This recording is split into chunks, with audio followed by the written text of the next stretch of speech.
حضرت سیدنا سہل بن سعد انصاری رضی اللہ تعالیٰ عنہ فرماتے ہیں ہم نبی پاک علیہ السلام کی خدمت میں حاضر تھے تو ایک شخص قریب سے گزرا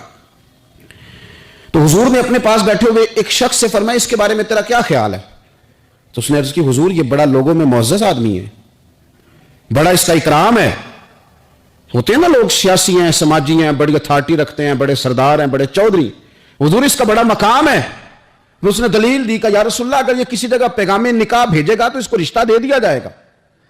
لوگ پسند کریں گے اس کے ساتھ رشتہ داری کرنا، اور اگر یہ کسی کی سفارش کرے گا تو اس کی سفارش قبول کی جائے گی۔ تھوڑی دیر گزری تو رسول کریم صلی اللہ تعالیٰ علیہ وآلہ وسلم کے قریب سے ایک دوسرا آدمی گزرا تو حضرت سہل بن سعد رضی اللہ تعالیٰ عنہ فرماتے ہیں کہ نبی پاک علیہ السلام نے اسی پاس بیٹھے ہوئے شخص سے فرمایا کہ اس شخص کے بارے میں تیرا کیا خیال ہے؟ کہ حضور یہ ایک غریب آدمی ہے، کہیں پیغام نکاح دے گا تو رشتہ نہیں ملے گا، اور اگر